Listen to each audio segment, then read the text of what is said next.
আসসালামু আলাইকুম। আশা করি সকলেই ভালো আছেন। সুপ্রিয় চাকরি প্রত্যাশী ভাই বোনেরা, সড়ক পরিবহন ও সেতু মন্ত্রণালয়ের নিয়োগ সার্কুলার প্রকাশ করা হয়েছে। এটা কিন্তু নতুন একটা নিয়োগ সার্কুলার এবং এপ্রিল মাসের নিয়োগ সার্কুলার। তো এই সড়ক পরিবহনের যে নিয়োগ সার্কুলারটা প্রকাশ করা হয়েছে, এখানে কিন্তু বেশ কিছু পদের সংখ্যায় নিয়োগ সার্কুলার প্রকাশ করা হয়েছে।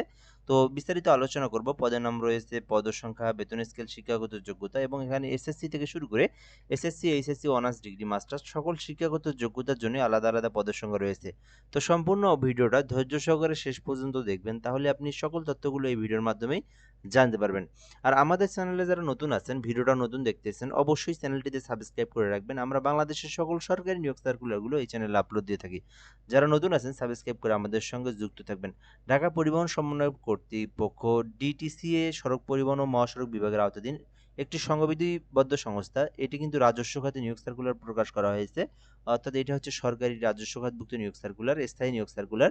বাংলাদেশের স্থায়ী যে কোনো নাগরিক কিন্তু আবেদন করতে পারবে, অনলাইনের মাধ্যমে আবেদন করতে পারবে, ছেলে মেয়ে উভয় আবেদন করতে পারবে। ১ নম্বর পদের নাম ব্যক্তিগত সহকারী, যেখানে 4টি পদ রয়েছে। তো এক্ষেত্রে শিক্ষাগত যোগ্যতা প্রয়োজন। যে কোনো স্বীকৃতি বিশ্ববিদ্যালয় হইতে স্নাতক ডিগ্রি সহ কম্পিউটার ব্যবহার সংক্রান্ত ওয়ার্ড প্রসেসিং অথবা ডাটা এন্ট্রি, টাইপিং ইত্যাদি কাজের যোগ্যতা থাকতে হবে, অভিজ্ঞতা থাকতে হবে। এক কথায় এই সার্কুলারে যারা আবেদন করতে চাচ্ছেন তাদেরকে অনার্স পাস থাকতে হবে অথবা ডিগ্রি পাস থাকতে হবে। আর কম্পিউটার সম্পর্কে বেসিক যে দক্ষতাগুলো রয়েছে এগুলো জানা থাকতে হবে। 2 নম্বর পদের নাম কম্পিউটার অপারেটর, যেটা 14 গ্রেডে 7টি পদ রয়েছে এখানে।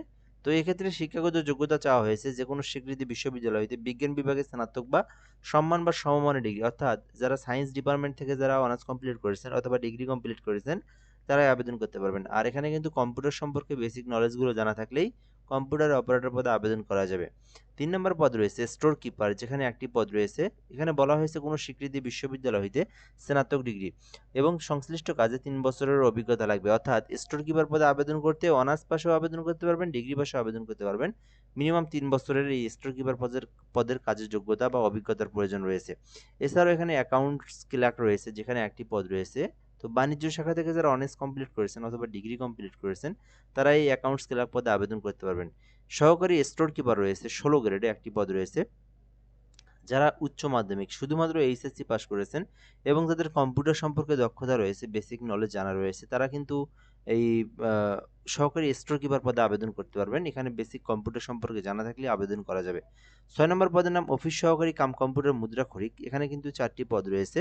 শিক্ষাগত যোগ্যতা চাওয়া হয়েছে কোনো স্বীকৃতি বোর্ড হইতে উচ্চ মাধ্যমিক এইচএসসি পাস। তো এইটাতেও কিন্তু শুধুমাত্র এইচএসসি পাশে আবেদন করা যাবে। বেসিক কম্পিউটার সম্পর্কে দক্ষতাগুলো জানা থাকতে হবে, অর্থাৎ 3 মাস বা 4 মাসের যদি একটা কোর্স থাকে, 6 মাস মেয়াদি একটা কোর্স করে থাকেন, তাহলে আপনি বেসিক কম্পিউটার সম্পর্কে জানা থাকবে আপনার। তো এই বিষয়গুলো জানা থাকলে আপনি অফিস সহকারী কাম কম্পিউটারে আবেদন করতে পারবেন। এরপরে 7 নম্বরে রয়েছে সার্ভেয়ার, যেখানে একটি পদ রয়েছে। এখানে বলা হয়েছে যে যেকোনো স্বীকৃতি ইনস্টিটিউট হইতে ডিপ্লোমা ইন সার্ভে কোর্স সনদধারী থাকতে হবে এবং জিআইএস বিষয়ে প্রশিক্ষণ প্রাপ্ত থাকতে হবে, তাহলে আপনি সার্ভেয়ার পদে আবেদন করতে পারবেন। এরপর রয়েছে ডাটা এন্ট্রি অপারেটর, 16 গ্রেডের একটি পদ রয়েছে। শিক্ষাগত যোগ্যতা চাওয়া হয়েছে কোনো স্বীকৃতি বোর্ড হইতে উচ্চ মাধ্যমিক সার্টিফিকেট থাকতে হবে, অর্থাৎ শুধুমাত্র এইচএসসি পাস করলে আবেদন করতে পারবেন। এখানে আপনার কম্পিউটার সম্পর্কে বেসিক দক্ষতাগুলো জানা থাকতে হবে, তাহলে আপনি ডাটা এন্ট্রি অপারেটর পদে আবেদন করতে পারবেন। এরপরে রয়েছে 9 নম্বরের ড্রাফটসম্যান, যেখানে কিন্তু 3টি পদ রয়েছে। এখানে শিক্ষাগত যোগ্যতা চাওয়া হয়েছে কোনো স্বীকৃতি বোর্ড হইতে উচ্চ মাধ্যমিক সার্টিফিকেট থাকতে হবে, অর্থাৎ এইচএসসি পাস থাকলে আপনি আবেদন করতে পারবেন। আর এখানে কম্পিউটার সম্পর্কে বেসিক নলেজগুলো জানা থাকলে আপনি আবেদন করতে পারবেন। তো এই হলো মূলত বিষয়। তো এখানে আপনি আপনার শিক্ষাগত যোগ্যতা অনুযায়ী যে পদে আবেদন করতে চান আবেদন করতে পারেন। কম্পিউটার পদে আবেদন করতে চাইলে কম্পিউটারে আবেদন করতে পারেন। এছাড়াও এখানে যে পদ রয়েছে, নিচের যে পদ রয়েছে এইচএসসি পাস আবেদন করতে চাইলে এগুলোতে করতে পারেন। তো এর পরবর্তী যে বিষয়গুলো দেখবো, আবেদন করতে বয়সটা 18 থেকে 32 এর মধ্যেই থাকতে হবে, তাহলে আবেদন করতে পারবেন। আর আবেদন করতে চাইলে কিভাবে করবেন? আবেদন করতে চাইলে dtca.teletalk.com.bd এই অনলাইনে ওয়েবসাইটে প্রবেশ করে আপনাদেরকে আবেদনটা করতে হবে। dtca.teletalk.com.bd লিখে অনলাইনে সার্চ করবেন, তাহলে আপনারা আবেদনের ওয়েবসাইট পেয়ে যাবেন। ওখান থেকে আপনার সকল পার্সোনাল তথ্য, এডুকেশনাল কোয়ালিফিকেশন, একটা ছবি, একটা স্বাক্ষর, আপনারা এগুলো আপলোড দিয়ে আপনার আবেদনটা সম্পূর্ণ করবেন। আর আবেদনটা কিন্তু 26শে এপ্রিল পর্যন্ত চলমান থাকবে।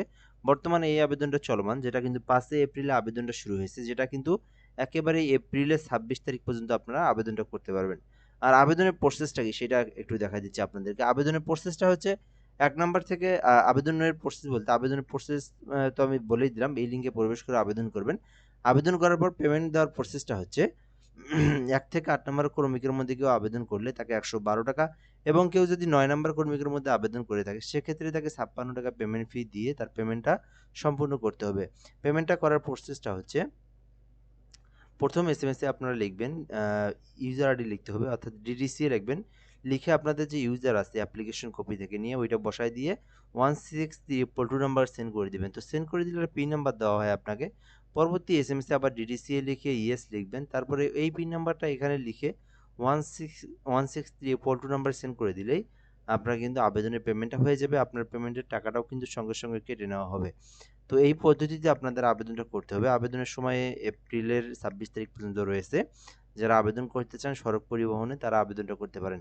তো যাই হোক, ভিডিওটা এ পর্যন্তই আজকের। ধন্যবাদ, ভালো থাকবেন। আসসালামু আলাইকুম।